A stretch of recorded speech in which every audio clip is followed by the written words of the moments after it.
देश में जिस तरीके से बरसात और बाढ़ की स्थिति दिखाई पड़ रही है, इसमें कई बीमारियों के बढ़ने के आसार भी दिख रहे हैं। ऐसे में डेंगू के केसेस में काफी इजाफा हो रहा है। खास करके उत्तर भारत की बात करें तो दिल्ली समेत कई राज्यों में डेंगू के केसेस में इजाफा हुआ है।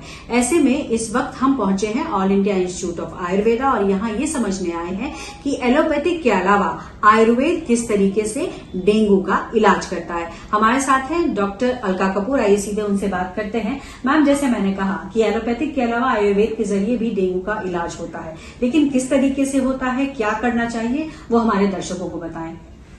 देखिए, डेंगू जैसे अभी आपने देखा कि बाढ़ की वजह से बहुत हर जगह जगह पानी इकट्ठा है, बहुत ज्यादा मच्छर है, तो डेंगू बढ़ ही रहा है। डेंगू, मलेरिया, ये सब का केसेस बढ़ने शुरू हो गए हैं। तो इसमें सबसे पहला तो प्रिवेंशन ही है कि अपने आप पूरी बाजू का पहन के रखें, मच्छरों से अपने आप को बचाएं। अगर कभी बुखार या उसकी स्थिति उत्पन्न हो जाती है तो इसके लिए कभी भी अपने आप दवाई नहीं लेनी है। पेन किलर्स, लोग सोचते हैं बदन दर्द हो रहा है पेन किलर्स ले लें, वो नहीं लेने हैं। पानी खूब पीना है, डॉक्टर को तुरंत दिखाना है।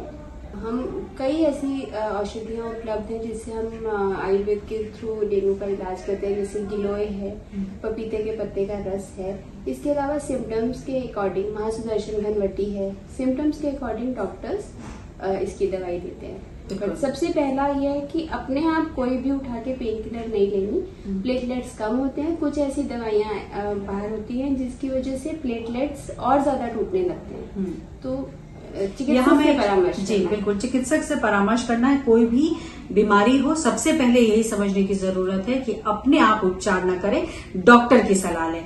प्लेटलेट्स को लेकर के बहुत इम्पोर्टेंट जो एक तरीके से मैं कहूँ ये सवाल होता है कि प्लेटलेट गिरने लगते हैं तो लोग पैनिक करने लगते हैं, चाहे वो मरीज ही क्यों ना हो। तो ऐसे में आयुर्वेद में प्लेटलेट बढ़ाने की कोई ऐसी दवा या कोई सलाह है? गिलोय और पपीते के पत्ते का रस, जिसका एक कुछ ऐसा बकरी के दूध में कुछ भावना देके मेडिसिन बनती है। मतलब ये हमने ऐसा नहीं कहा है कि पेशेंट खुद ये बनाने लगे, ऐसी दवाइयाँ उपलब्ध हैं, तो उसके थ्रू प्लेटलेट्स बनने में बहुत सहायता। और क्या ये एलोपैथिक के साथ लिया जा सकता है, एलोपैथिक दवाइयों के साथ? एलोपैथिक की दवाई से हम हमेशा कहते हैं कि आधे से 1 घंटे के गैप पे लिया जाए। बिल्कुल। और यहाँ बार बार ये कहा जा रहा है कि जब भी चाहे आप एलोपैथिक या आयुर्वेदिक की दवा क्यों ना ले रहे हो, डॉक्टर परामर्श जरूर होना चाहिए। अंतिम सवाल, किया जा सकता है एलोपैथिक दवाइयों के साथ? एलोपैथिक की दवाई से हम हमेशा कहते हैं कि आधे से 1 घंटे के गैप पे लिया जाए। बिल्कुल। और यहाँ बार बार ये कहा जा रहा है कि जब भी चाहे आप एलोपैथिक या आयुर्वेदिक की दवा क्यों ना ले रहे हो, डॉक्टर परामर्श जरूर होना चाहिए। अंतिम सवाल ये करूंगी कि क्या जैसे डेंगू के patient private hospitals, allopathic hospitals में एडमिट होते हैं, ऐसी कोई प्रक्रिया है कि आयुर्वेदिक हॉस्पिटल में भी डेंगू के पेशेंट्स को एडमिट किया जाता है और इलाज किया जाता है? जी बिल्कुल।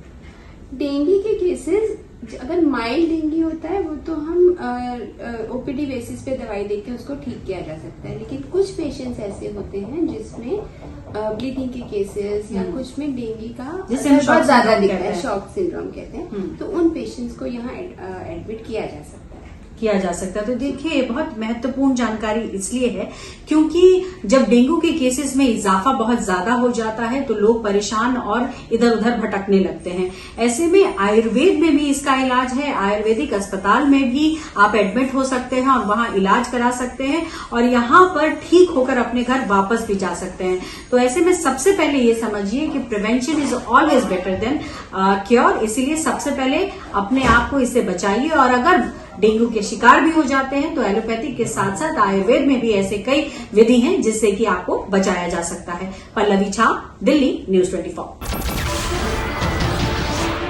नमस्कार, मैं हूं मानक गुप्ता।